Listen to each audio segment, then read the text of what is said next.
The effort, the physical nature, the versatility. George Karlaftis is the poster child for the Chiefs' defensive end room. We all knew he was going to be drafted in 2022. It seemed like a foregone conclusion. They absolutely did it at the 30th pick in the first round.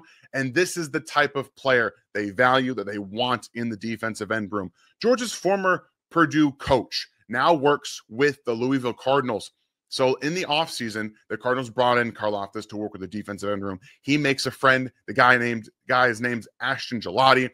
A lot of the same things that George Karlaftis and the Chiefs value about him are true about Gillotte. The effort, the ability to reduce inside, the versatility, the intelligence, all of that is there, along with better hand usage and maybe short area quickness that George Karlaftis doesn't necessarily have. So today on RGR, we are going to dive into the tape from Ashton Gillotte to give you guys a little bit of an inside look at what he was in 2023 at the end of the video, when he was just a little bit lighter, what his upside could be, the floor, and what the Chiefs are probably anticipating to get out of him. When we talk about the versatility in the Chiefs' defensive line room, how he closes that out and is able to bring in something that maybe they don't necessarily have right now, but also how he can play outside and inside and become almost a tweener defensive end, defensive tackle. So my name is Daniel Harms, senior film analyst, and like I said, we're going to break his tape down today, give you guys an inside look at what he does well. If you are new to the channel, please hit that sub button right now, and then as I work through the film, hopefully you guys see it in your hearts to give a like so I can earn it from you guys as we dive into Ashton Gillotte. Let's go ahead and get into it right now. You see up here, he's playing a little bit more of a 4-eye technique where he's inside, reduced to that inside shoulder of the tackle. In one-on-one situations, I think this is really where he's at his best. He's able to do a lot of different things. His arms aren't the longest in the world, which can create a little bit of a problem for him specifically. But you see right here again, moving him around, he looks inside, and then he's going out to that 4-eye position. When he plays down here, he does have very good pad level. You see that lateral burst. He keeps himself square. He has very good form. Hands go to the chest of the tackle. Right there, he's able to use that momentum to get inside and then uses all of that momentum from the tackle against him. So they're going to play a little bit of zone here, inside zone. They're going to block down. And this is, again, block recognition. So he's going inside as well. Hands go to the tackle. First things first, get inside there, kind of lift up a little bit, identify. There's the eyes. Boom. Ball's here. So he's going to keep moving. And then the running back is going to come up and around right here. So Gillotte, again, is going to put his foot in the dirt as he's going this way. Watch that left knee bend just a little bit right there. So he's up. He's bending that left knee down. We see this kickstand technique a lot with double team take on for defensive tackles, but it's a very good way to reestablish yourself and take control. So he's going to move from right to left. That right foot right here is dug in the ground. He's going to use it and then again, pin off of it back to the left, throw the tackle down, try to make a tackle here. Now this is where the length comes in, right? He can't really make the tackle. He can't make an arm tackle that long anyway for that distance, but you see the ability to take on a block, to use his feet, his leverage, his good pad level, his lateral agility, all to make a play, at least make that running back have to make him miss, and then everybody else can get to the football. This is right here the play that exemplifies the type of player that he is. He is such a smart football player. He sees blocks very well. He sees run designs. He sees blocking schemes, all that fun stuff here. Again, understanding that 11 is coming across the formation. So he just, rides him upfield right there. He follows the football. So we know the football is coming this way. And so that's exactly where Gillotte ends up going. And he's going to just use angles, right? Stops here, forces this running back to bounce it outside so that he can then use his lateral agility, like the quickness, his foot speed, to be able to create that better angle and then use the block to the outside from the other defender to be able to create a wall, right? So he's using his own inside leverage with the outside leverage of the blocker there to create that. So again, you see here, he stops, and obviously you want to force him inside, right? So he's going to stop here and want this right here to threaten the running back or the person with the football, wide receiver, whoever it is, to come back this way. So right into the defender. Instead, he bounces around, So you see, again, I need to get something new because I can't stand having those right next to each other. It bothers me so much. But either way, you see how he's able to stop, start, use that lateral quickness and that block on the outside to make it happen. The effort, the football IQ are all there in space. He's a very good athlete, very underrated athlete in my mind in terms of being able to use the short area bursts that he has to make impacts wherever he is. Now, reducing inside is something that he does. He did a lot at Louisville. For me, if he's reducing inside, it cannot be on obvious run situations. He can't take on blocks. I know he has the kickstand technique kind of feel for it, but he is not an anchor-based player. If you catch him underneath and a double team as well, he can get moved out of the way and easily taken into the next level and go where the blockers want him to go. But if you see right here, again, reducing back inside, if we watch the anchor kind of dictate where he ends up going. So he's moving laterally with this split zone run. So here comes the block on the opposite side, block down this way. And this is where you see, again, that lateral movement with the pad level, the footwork as well. He's actually going to come around here on this inside shoulder of the guard and let the tackle kind of fall off of him to the next level. So where he's in control again right there. And he's still inside. He is able to, again, find that football, understand the overflow. What I mean by overflow is lots of bodies here. Lots of bodies, blockers, defensive players. So he knows that the ball is going to come back around. And he disengages. He's able to locate well and then find the ball carrier. So everything that we consider about a player who's kind of a tweener, shorter arms, and has to win a certain way, I think that in one-on-one situations, he's going to be very useful. And as a run defender, while he's going to give up some plays because of that anchor and the ability to just be out physical to the point of attack at times, I do think that his football IQ combined with the effort to constantly try and get off of blocks is going to be valuable in that regard. And it provides a much higher floor than I expected to find when watching his game, just simply because, 6'3", 264 pounds, I didn't know what I was going to see from this type of body type. And it's not necessarily a body type the Chiefs go for. Player-wise, it fits a lot, but he's a little bit smaller than I would have anticipated. If you're going smaller, you typically want to have the long arms. I was a big fan of Femi Oladajo out of UCLA. In part because of that, he had the length and the ferocious mentality to play that way. But overall, from Gillotte, you see, again, that lateral movement and pad level. Those are combinations that succeed at the next level. When you can have that lateral burst combined with good overall pad level, again, he's inside right here and goes into the middle of that gap. He stays very gap sound. And because he's typically lower and then some of these blocks, he can get into the backfield, make some plays. His first step explosiveness needs to be more consistent, and we'll see that in the pass rush department. But overall, what we get from Gillotte from that short area burst laterally, combined with the knee bend to be able to keep his pad level low, again, across the face of that blocker, it's just a unique type of thing to have from a more, I guess, a guy of his stature. So all in all, I think we do see some of the run upside for a guy like that to come in and be able to eventually develop as a better run blocker. A run defender? Do I think he's going to come in and be like a starting defensive end? No, I think he's probably more of a sub-package guy early on.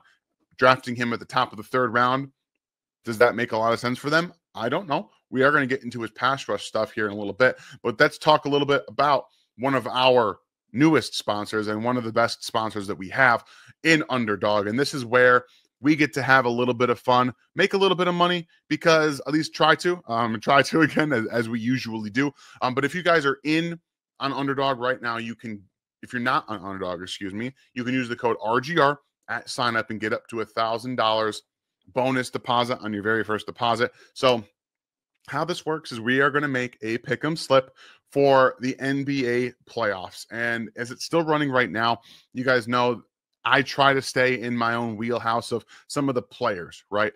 I know some of these guys, you know some of these guys, and this is the playoffs. So we want to see good teams, good players get more points, higher than they have expected here. So I'm just going to start off with Jimmy Butler. I think I know he's coming back from the injury, right? And I think that he's probably on a hinge type of team right now with the Golden State Warriors, where I think Houston just leveled it with them. At least they won the last game. Jimmy Butler's missed the past game and a half-ish with his injury. I think coming back, he's going to be a catalyst for Golden State to be able to come in and win this game.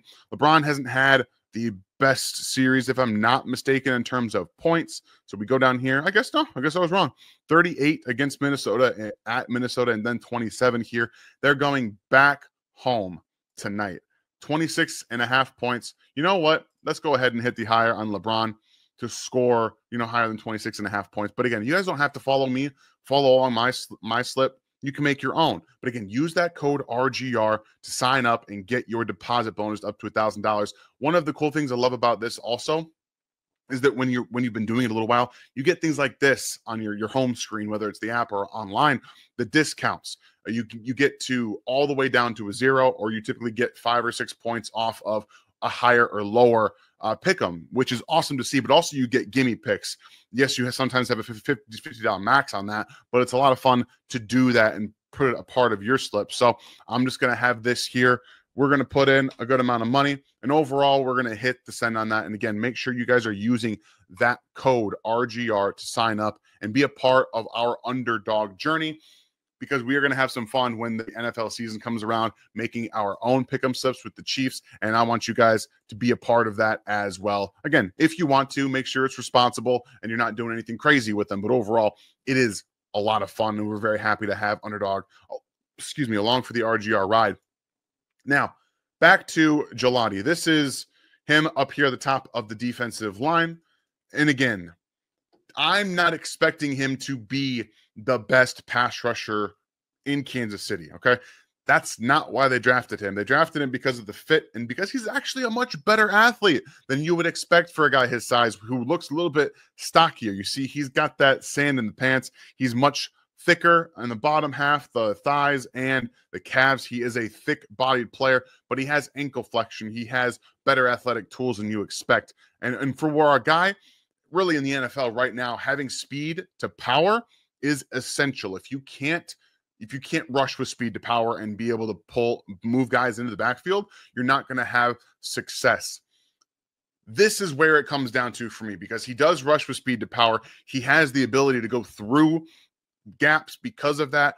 But at the end of the day, if a tackle is going to allow him inside and then use that hop step where you see right there, this is where it has to be a little bit better. So he just jumps back and tries to re-anchor himself in the ground. And Gillotte at the top here, he stops. He cannot extend and give himself enough space to be able to corner around all the time. It's an inconsistent thing of his game, where if he's not creating and timing his extension with that speed to power rush, he gets too close to the tackle and then he can't work his way off of it. So again, good initial power, good initial burst, and then the speed to power comes through. You see him right there, and then he can't extend.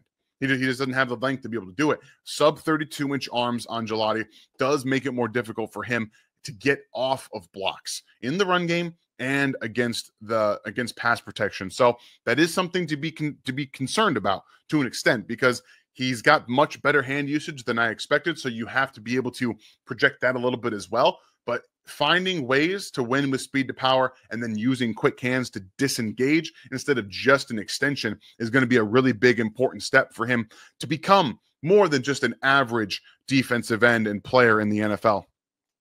So we talk about all the versatile ways that he can play. We've seen him line up at a 4-eye. I've even seen him line up inside at a 2 interior position where he's next to the guard or over the face of the guard. They did a lot of things with him at Louisville. And I think that from a pure pass rush perspective, this is where these first two clips I'm showing you, you see some of the flaws.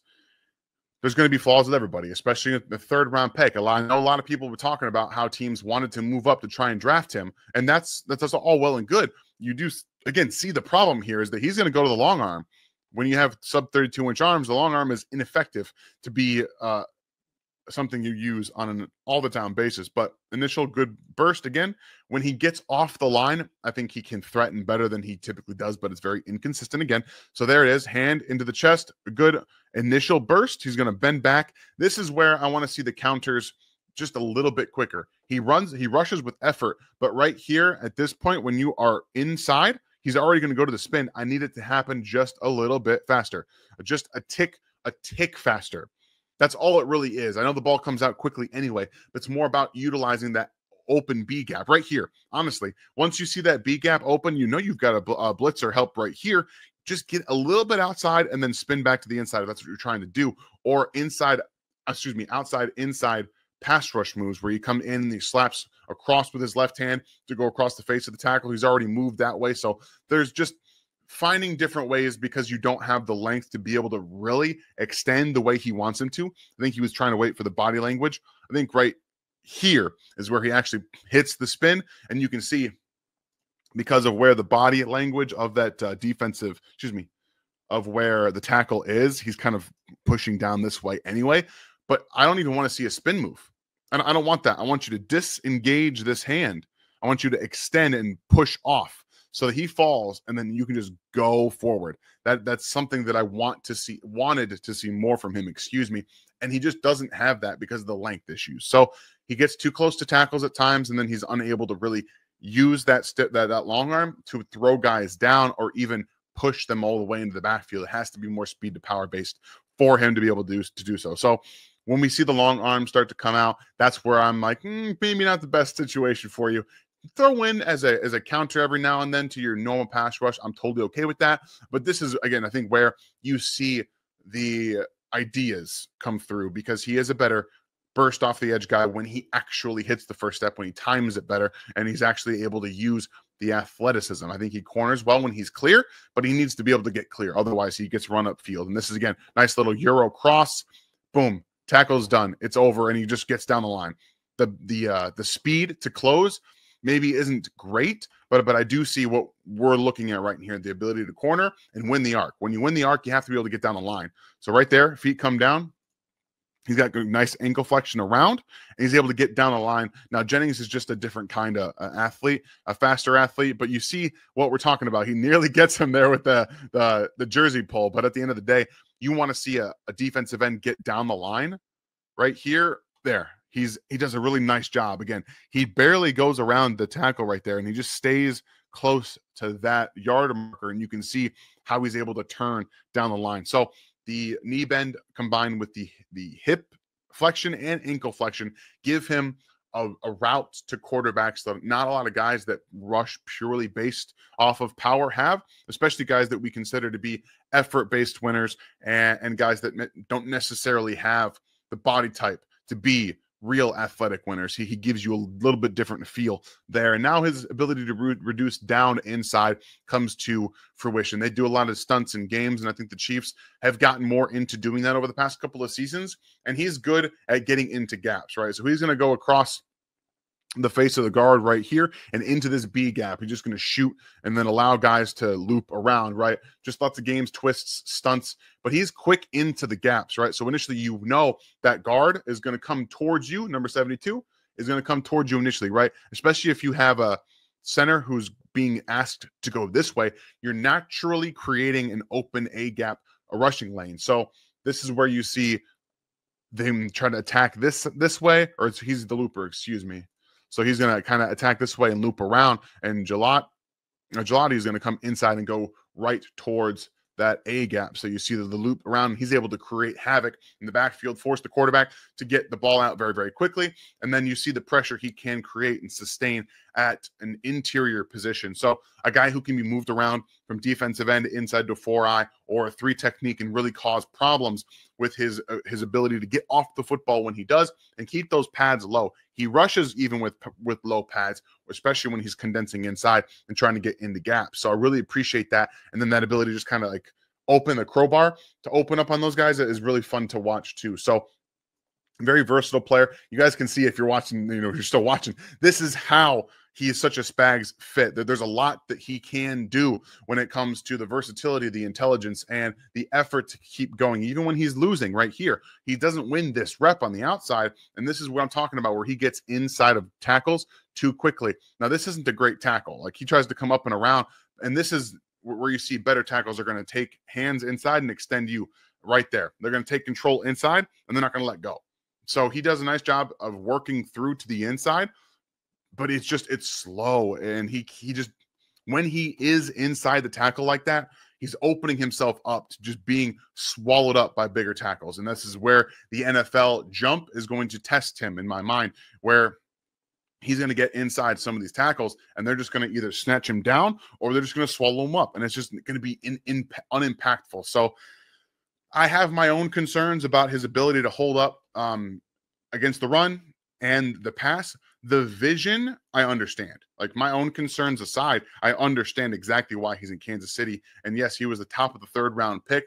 Probably would have liked to get him a bit later. I know the teams are trying to go up and get him, but when we saw him last in 2023, this was against Duke. You can see he already looks a little bit thinner. Like, the work that he did, putting on a little bit more weight and becoming more of a Chiefs fit, I think, is where you do see that. But right here, rushing from the inside alignment around the tackle and getting down the line. We saw him do this in the previous clips where he was aligned more to the outside, where he wins with that Euro cross chop and then gets down the line. Here, he's rushing from a 4-eye. So he has to make a circle, like an arc. He has to legitimately make an arc to be able to win here and get down the line for the sack. So you see the athletic ability, the little initial extension with his arms, and then he's going to go right to the outside and win around with a little bit of a rip pull and then extension around with his shoulder. So athletic ability, I think, is very good for a guy like him. Again, you can see how close to the offensive line he is, and he has to come up first, identifies. All right, so this is, again, being quick with your identification process can aid you in pass rush. When you see that this is again, it looks like it's going to be a run because of the way they're blocking it and because they pull this guard here, 63 down the line. But if you get eyes in the backfield, you recognize what this is going to be, and then you start to really get after it there, you can start to utilize the tools that you have. And Gillotte has a lot of tools, fast hands, and I don't think he has an overly diverse pass rush bag, which is fine, but the utilization of his ankle flexion, the hip sink, and the knee bend around the edge to be able to corner is all there. So again, he's going to be an interesting player to watch in Kansas City as we get towards the regular season, but we want to see him in training camp first, seeing how the different ways that he can impact the passer are, again, doing more with speed to power. Impacting it around the edge and through tackles is going to be very, very important.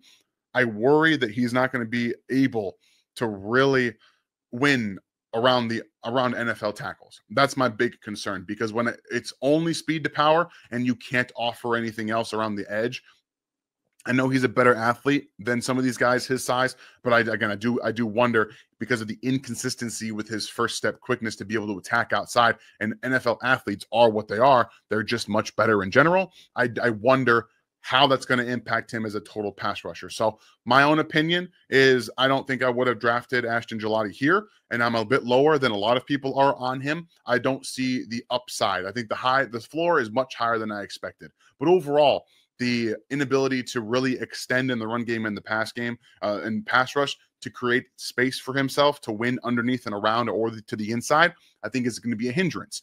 The effort, you love the football IQ, you love the way that he finds the football and the different ways that he utilizes his athletic gifts to create better angles for himself to get after the ball carrier or the quarterback.